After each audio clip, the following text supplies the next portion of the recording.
you will learn. Put that phone down. There's a time and a place for everything. Put that phone down because I need you. I know where I'm going. So if a suspect happens to run or we get a call for service and things, I know where I'm going. You, on the other hand, you may not. So I need you to pay attention. Brothers and sisters,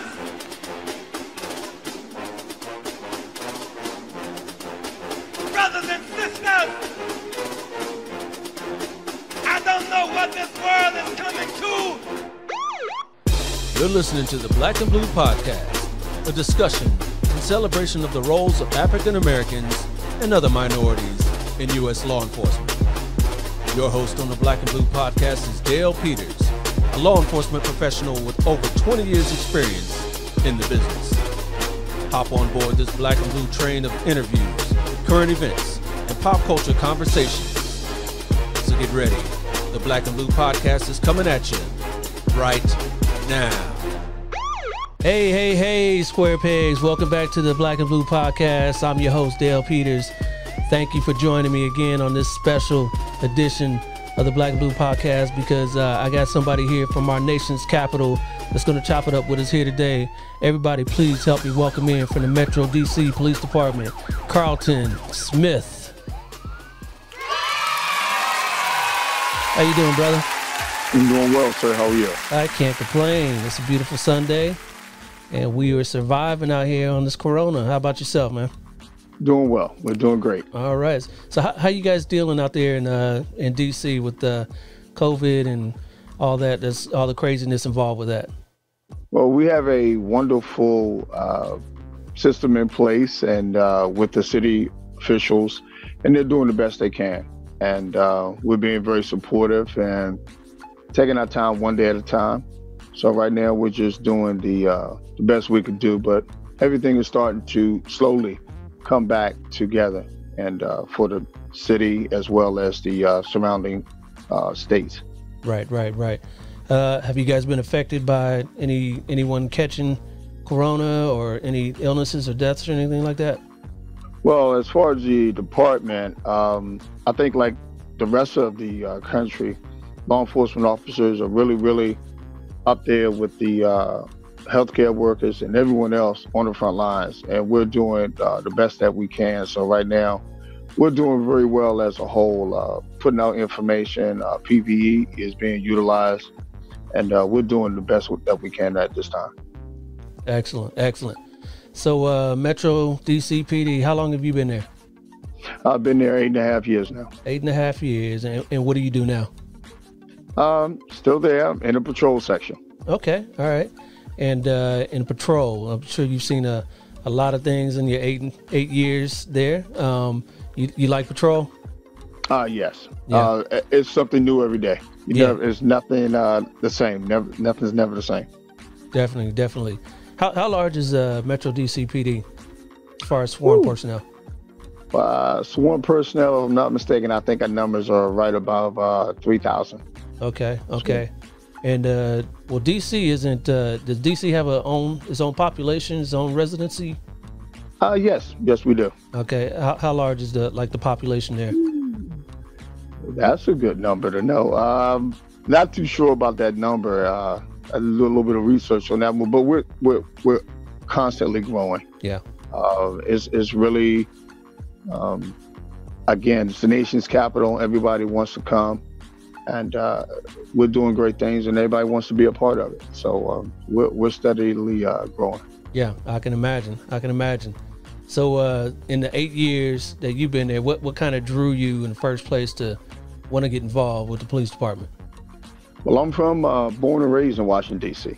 So I was born here, raised in the city, and I've always wanted to give back to the community.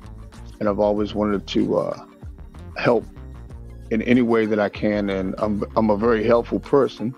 So it was almost like a fit. It was a natural fit in order for me to become a law enforcement officer. Right. And how was that process for you? Did you go to school, or how'd you get involved?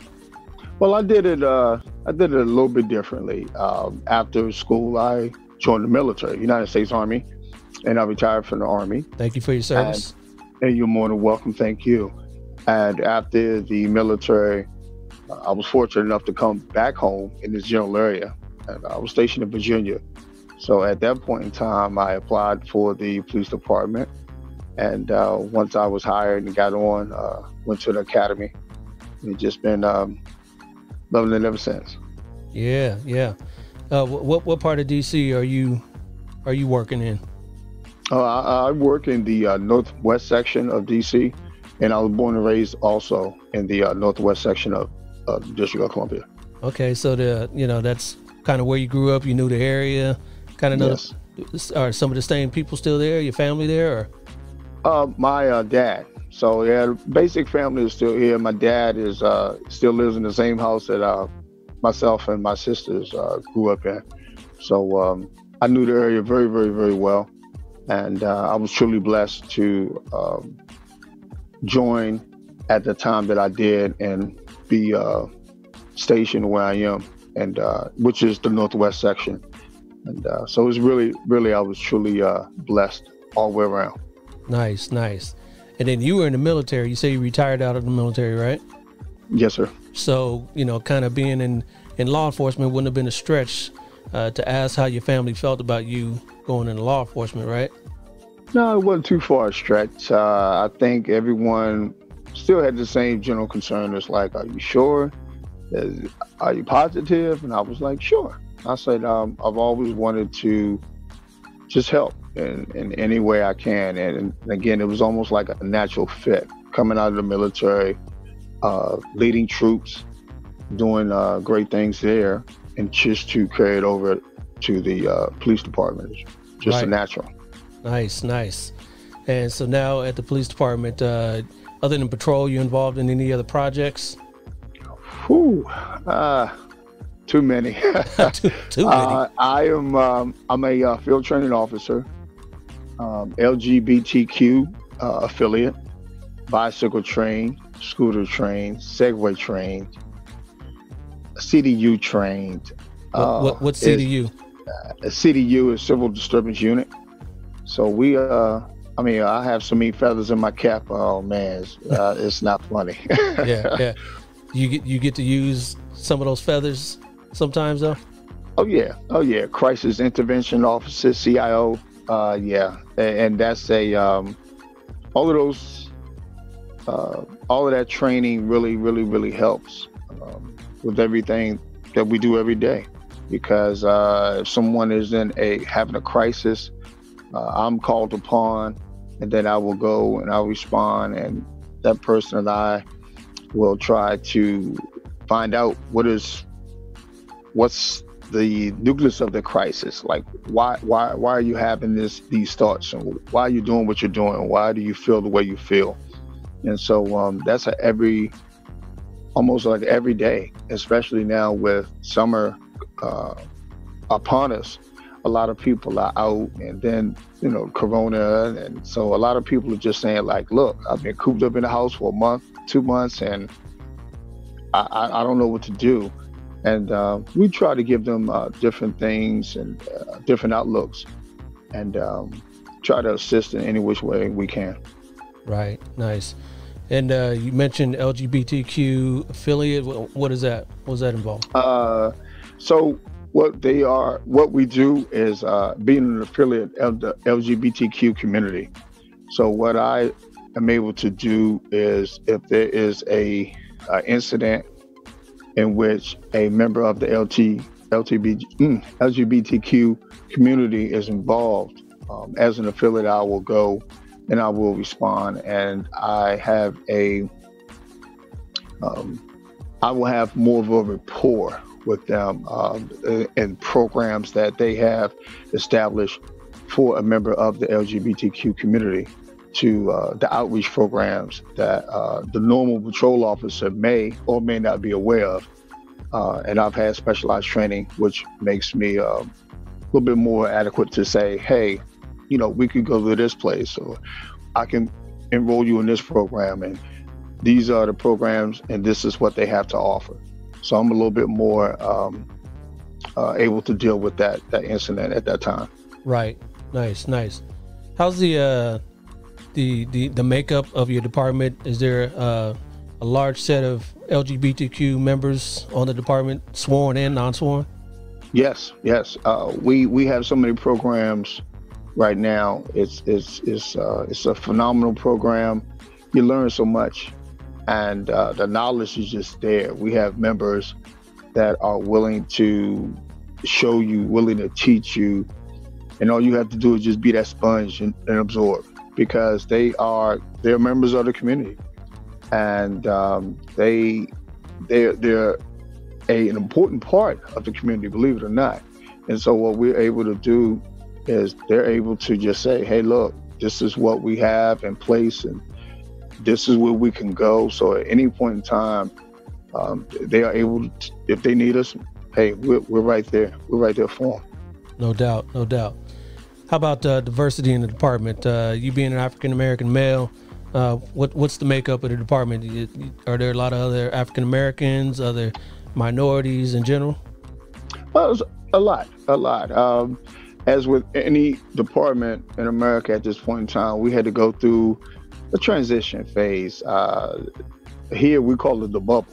So it was the retirement bubble, and a lot of officers, sworn officers, who were coming up on retirement years and age, and which is 25 years.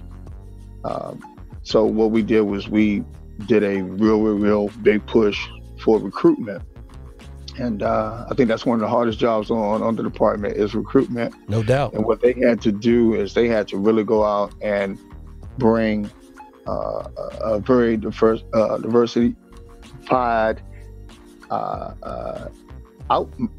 would say, I won't say makeup to the department, because being the nation's capital, so many people just want to be here. So many people come here. So many people want to be here. So many people want to be around us. And so recruitment had to go out and be like, look, these are the issues within the city. These are the makeup of the city. So we really just can't say African Americans, Latinos, Asians. Oh, it's really has grown. I will say that definitely since my time on the department, and even growing up in the city, District of Columbia was also always a very African American heavy city. Yeah, chocolate city. Chocolate City. That's what it was. Yeah. Chocolate City. So now it's just so many. Diversity is just, whew. And but it's a good thing, because then we have people who will come into the city and they'll bring a different look. They'll bring a different feel. They'll bring a different attitude to the city. So now it's not so much as pretty much we have this right here. Hey, you know what? We have sections of the city that are heavily populated, the Hispanic community, Latino, and we all put that together. And I think we're really doing a great job with it. Yeah, good stuff. Yeah, I got some family who lives there, aunt and uncle, so we got a chance to visit them a few years ago. Yeah, I really like DC a lot, but we weren't there in the winter though. Right, we do have some harsh winters. Mm-hmm. We do. Yeah. And the whole DC area is really made up of those tri-states right. You got Maryland and Virginia and all that too. How's the relationship working with all those three different agencies and cities and counties and states and all that? It's great. We have so much to do all of the time, especially in the area. Again, so many police departments or law enforcement agencies, Prince George's County Police, Fairfax, which is in Virginia, Prince George's in Maryland, Fairfax, you have Prince William County Police, which is in Virginia. It's just so many, and the counties in Maryland, as well as the counties in Virginia. And everyone pretty much, believe it or not, we jail. We really do jail. Everybody's very supportive of each other's and the actions that have to be taken on a daily basis. Right. And then you guys got to deal with the feds down there too, right? You got the Right. I mean, I'm talking about the uniform feds. You still got like the Capitol Police. Who else is down there? The Park Police. Park Police, Capitol Hill Police, Pentagon Police, which is in Virginia. FBI is downtown. So many agencies. Oh my God. DEA. Oh yeah. Yeah. No, it's just so many. Yeah. It's crazy. This is not the place to come and think you're going to do something to get away with it. We have so many. For real. Right. All right. So what's your plan moving forward in the PD? Any specialized units you want to get into, or what do you want to do? Well, I think K9 is something I've always looked into, the K9 division, and that'll probably be the next step, if anything. Always looking at promotions, so maybe a detective, hopefully, to get to go that route, which would be very nice, because again, I'm still helping people, but now get a little bit more into the investigative side of things and do a little bit of research with that. So I think that's the next step, and Lord willing, we just keep pushing and keep striving, and I think we'll do well. I think we really will do well. Nice. So K9, you got the temperament to, deal with the dog 24/7, because you got to bring them home too and really bond with them and all that. Yeah, that's good stuff. Our dogs are different. I used to always say that in the academy. I was like, look at that dog. That dog got an attitude problem, and so it was always. And they're nice, when they want to be. But when they want to be. When they want to be. But the dogs are that division is really, really very helpful to us in patrol. I do have a couple of partners and buddies of mine that are involved with the K9 division, and they're really, really, really supportive of patrol, and they come out and just everybody's in awe of the dog. I want to go over there and pet the dog, and they be like, no, Smitty, don't come over here and be petting no dog. I'm like, not this one. So, but they're pretty very supportive, and we do everything that we can to help them out. Yeah. How large is that division? How many dogs you think are over there? Wow, that's a good question. Is it like more than 20? More than 50? Oh yeah, we have a lot of dogs, and that's a pretty good division. They fall under our special operations division, so I would say approximately between 30 to 50 dogs. Yeah. All right, that's a lot of dogs. Yeah. Yeah, it's a lot of dogs. A lot of upkeep, a lot of dog food, a lot of vet bills. Right. Can you imagine? You imagine? Yeah. Well, good, man. Well, good luck with that. Oh, thank you. I appreciate that. So, what do you like to do when you're not working, though? Oh, man, relaxing. I really do enjoy now going to museums. It's always it's kind of weird. People from DC, we look at the monuments every day. We pass by, we drive by, we walk by, and we're like, okay, the monument, White House, the museums, Smithsonian, okay. Yeah.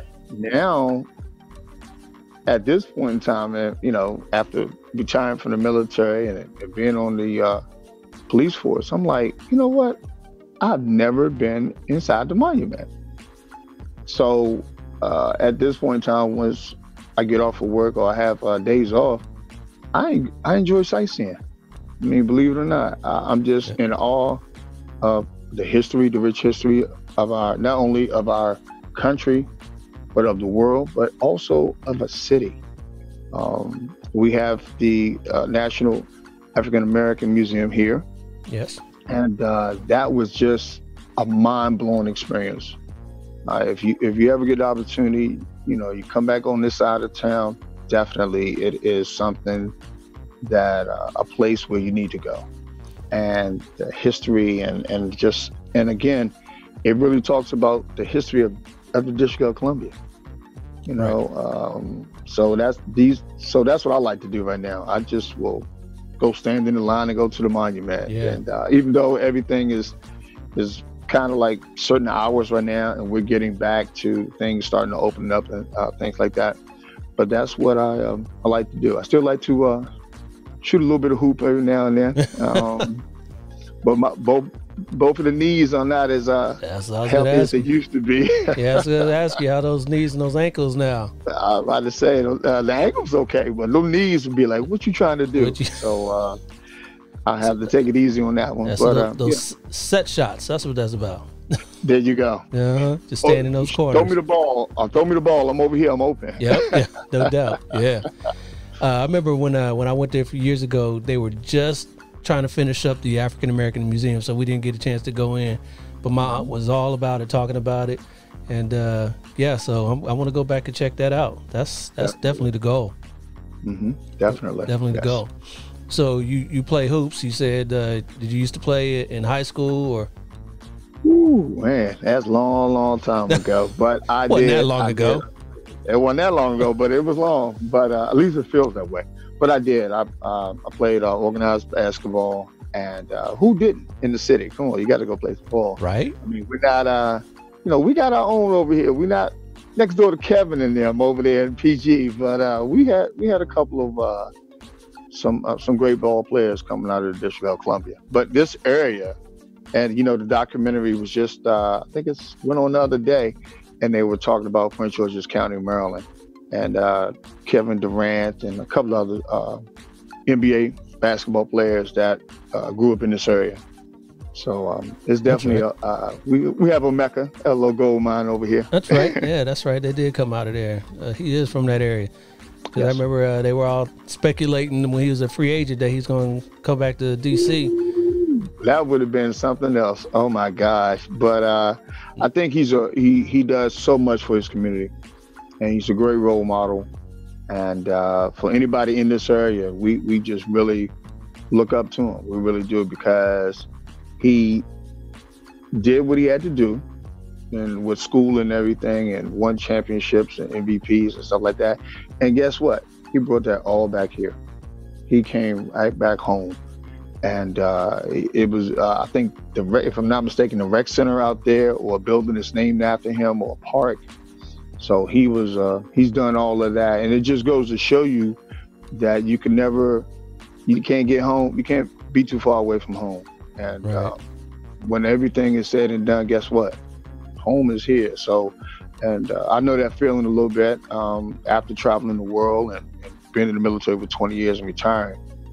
Once I was hired by the police department, I'm home. Yeah. And there's nothing, it's not a better feeling. No doubt, no doubt.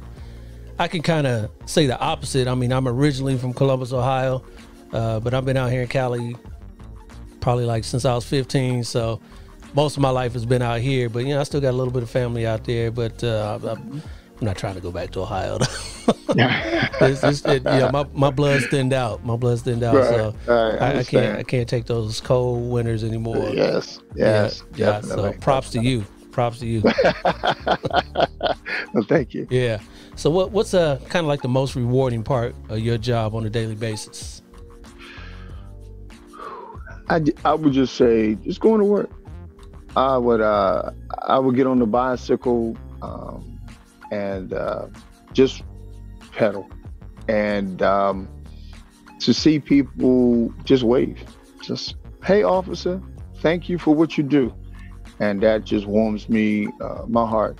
It really does. And it lets me know that people do care about us. I mean, they know it's rough right now. It's real hard with this virus and with everything being shut down and things like that. So just a simple wave, and I'll be like going, okay. All right, there are people out there that say, hey, officer, thank you for what you do. Yep. I see that, and I hear that, and I'll be like, you know what?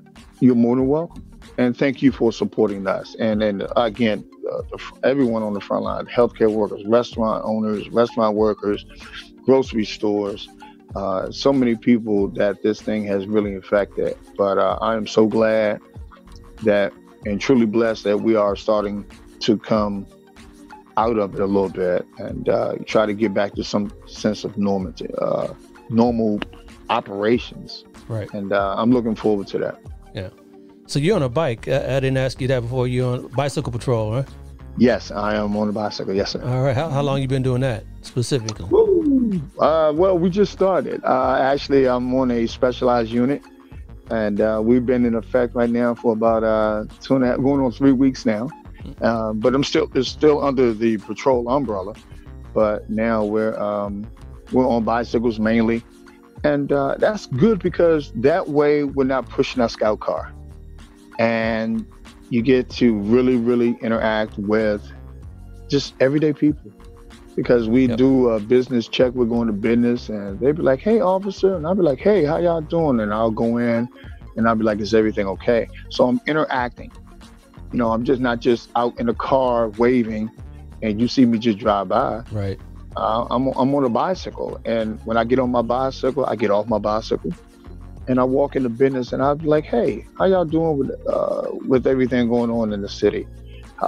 Is there anything you need?" And I'll hand out a business card, and that, like I said, that's what we call business checks. And then we'll go in, and they'll be like, "Hey, officer, would you like a cup of coffee?" Things like that. And I'll be like, no, thank you. Or sometimes, yes, please, because or water. I need that. I need that. Right, I need that kick. Yeah. But it's I like it. It's a little bit more detailed than in a scout car, and you know that in a scout car you're just driving around and responding to calls. Yeah, right, and responding to calls. But with that bicycle, it's just really that interaction that you have with the citizens, the visitors, and the residents of the city. Now, is that mainly? Well, I'm gonna have to edit that out. Is that mainly in the in like the business corridor where you on a bike, or is that? Yes. Yeah. Yes. Downtown, the business corridor, what they call business side. So we're more like just downtown. So not too far from the museums. Every once in a while, I get to pedal down there and look at a museum and be like, "Yes, this one to go to" when they open it up. But we're mainly downtown and in the business sector. So we have a lot of main fare-throughs and things like that coming through the city. So nice, and it's a good way to stay in shape. So that too. You're on a bike too. So those knees, I ain't got to do all that running like I used to. Right. So now it goes from the knees to the ankles to the calves. Yep. You working 8-hour shifts, 10-hour shifts? What are you working? Well, the patrol section is 10-hour shifts, but on the bicycle, we're 8-hour shifts now, 5 days a week. So you're doing that 5? Yeah, like I said, that's a good workout right there. Mm-hmm. You get home, you too tired to go play ball. Yeah, I know. Strictly on days off. I'll look at a game and be like, I think I used to be able to do that. I go out there and shoot about 4 times, and I'll be like, okay, that's it. Right. Right. And aside from the public relations and community part of being on a bike, you can also sneak up on some stuff too. Oh yeah, when we went to training, it was a week long, and I think that's one of the toughest programs on the police department is a bicycle trained officer. And so they talk about what we call a ghost ride. So a ghost ride is when the officer actually dismounts the bicycle, and the bicycle it rolls by itself. So when you do a ghost ride, the main purpose of a ghost ride is the suspect is trying not to be apprehended. And what we do is we ride, and we'll pretty much get close to the suspect, and then what we'll do is we'll just dismount the bike. So the bike is rolling by itself. Right. And so what the bike actually does is the bike does the hard work. The bike will actually interfere with the suspect's movement. I like that. I like that. Interfere with the suspect's movement. Yeah. Yes. I got to get those technical words. Yes, sir. And they will interfere with the suspect's movement. And then after that, the suspect will not be able to keep his or her balance. And we're able to swoop in and apprehend the suspect. Nice. I like that. Mm-hmm. Well, cool, man. That sounds like some fun stuff right there. Oh yeah, it was definitely fun. Yes. Yeah. Cool. Well, so like I said before, and the name of the podcast is Black and Blue, and I want to talk about Black people and all minorities, officers of color, their experience being officers. So I know DC, like you said, is really diverse, had a large African-American community, but what's your experience in your community being a black officer? Very much open, very much open. Again, the city has changed. It has definitely changed. Since I was growing up in the city, early 80s, or 80s and the early 90s, it's just so many, oh my gosh, just so many people now, just like I said, just want to come to the nation's capital. And again, federal government, the District of Columbia government, so many people just want to come in this area and just be here. So what we do now is, by me being an older type officer, I'm glad you said it, because I wasn't thinking it at all. Well, I'm not like, I don't have to diet yet, but it's coming, yeah. And, you look so good, what bro. happens, you look good. Well, thank you. I appreciate that. So what happens now is that we're able to, the communication is really, really open. And that's something that I try to pass on to as a field training officer, is talk with people. Talk with people. Let them know, because, we're not a machine. We're humans. And that's one of the aspects I enjoy also about being a field training officer, is that I get to show and not only stand behind in a classroom, stand behind a desk or a podium and just say, okay, well, you'll do this, and this, and this. And no, you engage with the public, engage with the visitors and the residents of our fair city, and just, hey, look, you know what? I feel your pain. I know where you're coming from. I understand. I really do. And again, being from the area, I really, really can relate to a lot of the feelings that a lot of the residents, they have in the city. I can. No doubt. What's the diversity? I know we talked about diversity in the department. You've got everything there. What about on the upper ranks? Very much so. Very, very open.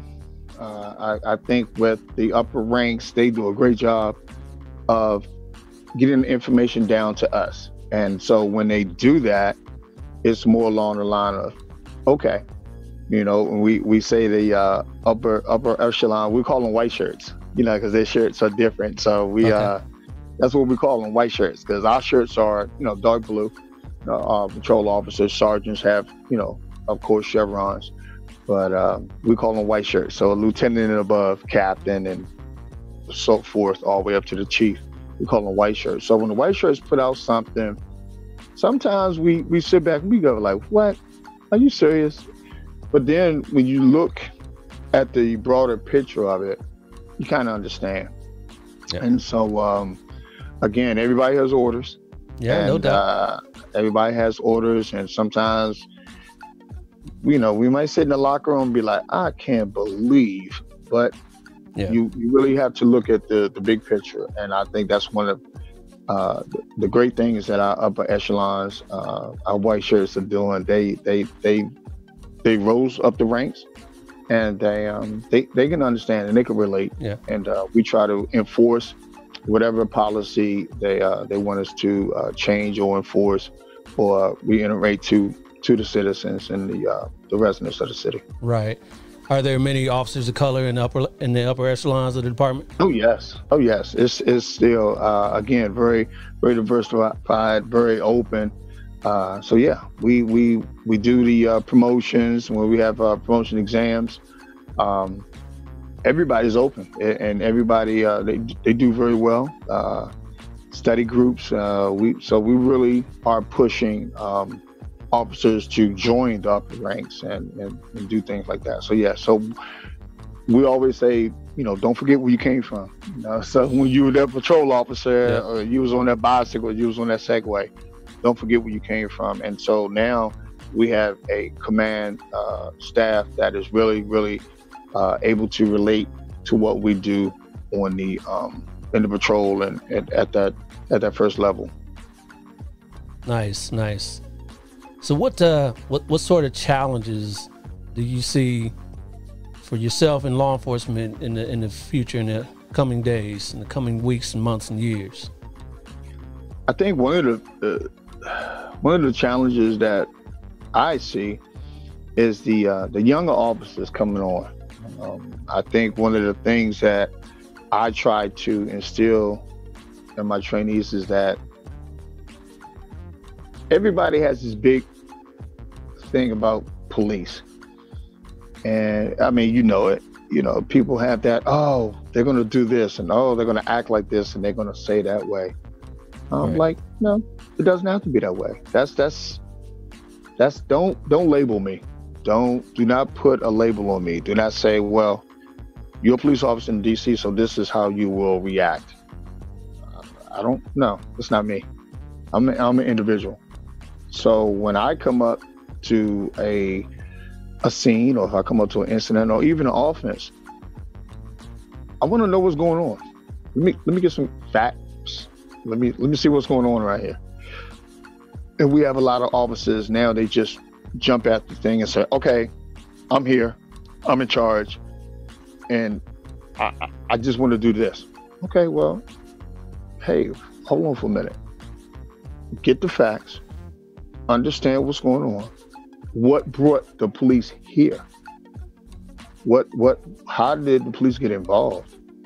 Sit back and listen. Because then after that, we can piece everything together. We can put everything together. We could say, oh, okay, now I understand why the police were called. And so that was something that I think in the very near future, we still have to, and what they call that, and I'm quite sure you heard this term, it's called community policing. Yeah, I've heard that somewhere. Yeah.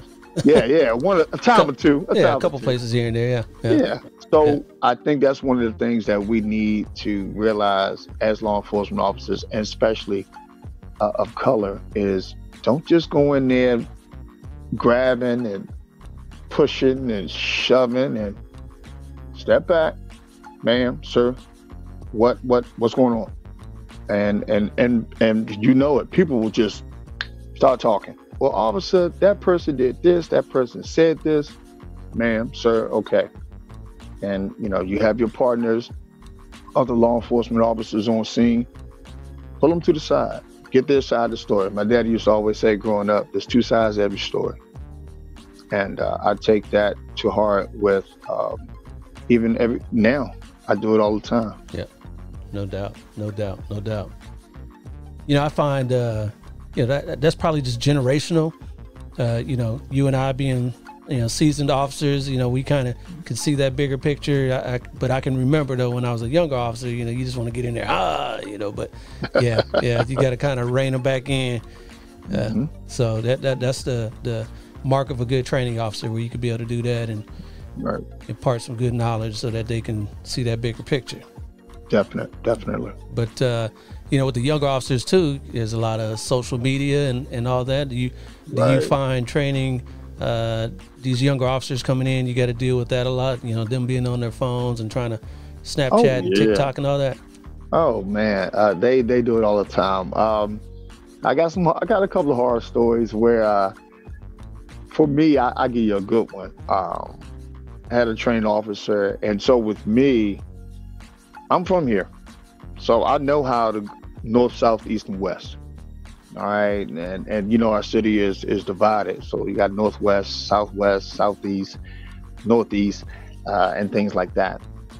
So I'm driving, and we call them rookies, but I got the training officer. I try to be diplomatic, training officer, and on their phone, of course. So of course they looking downward at their phone, social media, doing whatever. So how I was trained was, my training officer would stop the car. Where we at? Yep. And you'd be like, and so I was driving one night, and I just stopped the car, because I looked over, officer just head all down. Okay, not paying attention enough. Now I know where I'm going, so I just stopped the car. I said, where we at? And he just looked up like, and I said, which way is the car pointing? North, south, east, or west? That's not a response. So Then after that, I did it again to him later on in the shift on foot. We got out the car, we was walking. I said, stop. 100 block are we in? Okay, cool. Got something for you. So then after that, roll call the next day. And I was telling a couple of colleagues that what he did, and he didn't know where he was, and stuff like that. I said, come on, let's get down and do some push-ups. We did some push-ups, elevated. So I had him put his feet up on the chair, and we did some push-ups.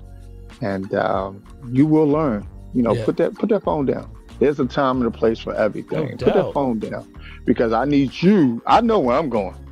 So if a suspect happens to run, or we get a call for service and things, I know where I'm going.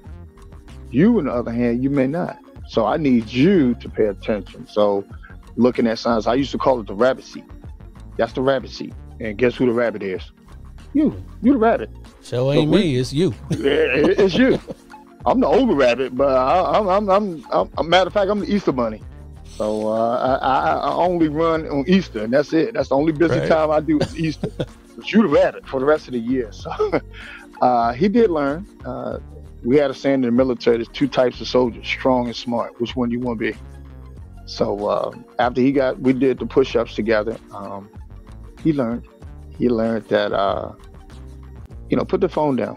And there's a time and a place for everything. But it is a... Wait a minute. You said we did them together? Oh, yeah. What? I lead from the front. I got to. Oh, wow. I have to. Yeah. That's a teaching moment, but you got down there with them, huh? Oh, yeah. I know. I would have just been standing over him, like, count them out. I wasn't the one on the phone. You were. Right. Yeah. I know. But and I've learned over the years that that's a leadership style. And I was truly blessed, and that's the leadership style that I possess. Okay. I show him. All right. Yeah. Give you props on that. But I tell you what, though, if he was smart and he was using that technology that got him into trouble, and you said, where you at? He should say, hey, Siri, where we at? Right, real quick. Where are we? Yeah. Hold on, FTO. Hold on. Right, I got it. Siri, where are we? Yeah. Or what we used to do in the District of Columbia, our streets are alphabetized. So if he was smart, he would either drop the phone and just look up real quick. Because there's a street sign somewhere, or if there's not a street sign, then what you do is you look at the numbers on the door, the address, and be like, okay, we're in the 100 block of Connecticut Avenue. Yeah. There you go. There you go. There you go. There are ways around it. Yeah. Well, he learned the better way to, Oh yeah. He got strong that night. Yeah, he did. And he's still working? Oh yeah, he's still there. And matter of fact, I saw him in the locker room the other day, and every time he sees me, he just be like, "Hey, Officer Smith." I'll be like, "Hey, how you doing?" Good. How you guys doing in recruiting? Is it tough getting new officers in the door nowadays? It is. Like I said, I think that is one of the hardest jobs on this department, believe it or not, and because they have their work cut off for them so much. And I think they really do put the department in a light. I think everybody on the social media side, they are bombarding. I mean, you see them on Instagram, Facebook, any other type of social media. So they're really out there pushing. I follow a few of them. The department as a whole, I follow them, and then there's a couple other DC officers I follow on Instagram. So yeah, they're doing it. Yeah, that's one of the hardest jobs. I mean, they are out constantly traveling. They go to a lot of universities around here, George Mason, George Washington, Georgetown University, American University, Catholic University, billboards inside the city. You see them, and they're really stating that, hey, come on. And like every other department in America right now. Exactly. Yeah, it's really a hard thing to do. Yeah, there's a lot of factors in that because, all the viral posts of, bad officers doing things, and, people don't want to be involved with that, and, it's tough, but you got to keep plugging. Oh, yeah, they will. And they're doing a great job. My hat's off really to them. Good deal. Yeah. All right, brother. Well, I appreciate you coming on. Well, thank you. Thank you. I appreciate you. I think you're doing great. Doing great things. It is my hats off to you, because we need to hear that voice. We need to hear that side of the officer on the street, doing what they're doing. I caught a couple of your episodes, and you have some great guests.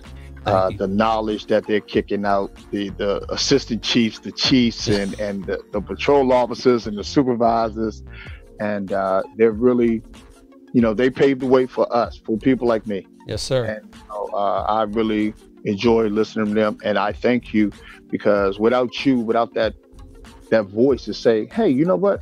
Let's not, like you said, anybody can just turn on TV and all the negativity. Hey, you know what? I'm gonna put some officers on the front line out here doing the positive, and you know what? And they happen to be of color, and take our knowledge and our wisdom and intake into it. And I thank you for that. Appreciate that. I appreciate it, brother. The goal is to, put the positive light so that, others looking at it can say, hey, maybe I could do that too. If you could do it, I could do it too. Be a part of the solution, not the problem. There it is, definitely. And we need more of that. Yeah, and I thank you, and I appreciate that. Thank you. But I'm not going to let you get out of here just yet. I like to do a little game with I'm sure you heard my podcast with my guests. So let me set this up here for you. All right. So this game is called Black or Blue, Black or Blue, Black or Blue, Black or Blue, Black or Blue, Black or Blue. All right. So this game is called Black or Blue. And your category today is diamonds are a guy's best friend. Diamonds are a guy's best friend. Major League Baseball team. So you're out there with the Nationals. Hopefully you know a little bit about baseball. But I'm going to name a team, and you're going to tell me is one of their major colors black or blue. Real simple. Okay. You got two choices, black or blue. All right, so you ready? Okay. Yes. All right, so your first team here is the Atlanta Braves. They're blue. They are definitely blue. There you go. So you got that red and blue. So off to a running start here. Your next one, the Detroit Tigers. They're red. I'm sorry. Oh, you said black and blue. Black I or apologize. blue. They're blue. Yeah, there you go. You got yourself out of that one. Yeah, they're blue. Actually blue and orange. All right. Your next one, the San Francisco Giants. They're black. They are black. Black and orange, too. The Pittsburgh Pirates. Black. Definitely black. So you on the roll. I think this was too easy for you. How about the Colorado Rockies? Blue. First one wrong. There. Purple and black. Purple and black. You got to get this one. The LA Dodgers. Definitely blue. Definitely blue. Dodger blue. Dodger blue all the way. And your last one here, the Chicago Cubs. The Cubs. Blue. Definitely blue. Yeah. All right. You got most of them right. You got 6 out of 7. So let's call you the winner. All I do is win, no matter what. I got money on my mind, I can never get enough. And every time I step up in the building, everybody hands go up. All right. And let me stop this here. All right, we are back. All right, there we go. So you got that. 6 out of 7. That was too easy for you, man. I should have done like soccer teams. That would have really tripped you up, right? Right, definitely. Right. Cool, man. Well, I appreciate you coming on, Carlton. And is there anything else you want to tell the audience before you get out? I appreciate everyone. Support your law enforcement, and everyone is. It's a hard job. It's really a difficult job, but trust and believe me. We thank you for your support, and we're here for you. We're here to help. All right, thank you, brother. Well said. Well said. You be safe out there in DC, and hopefully I can make it out there soon. If I do, I'll look you up. Definitely, and I thank you again. I appreciate it, and look forward to either seeing you once all this mess goes away, and we'll talk real soon. Okay? No doubt, no doubt. You take care now. All right, do the same, brother. Be safe. All right, bye-bye. You too.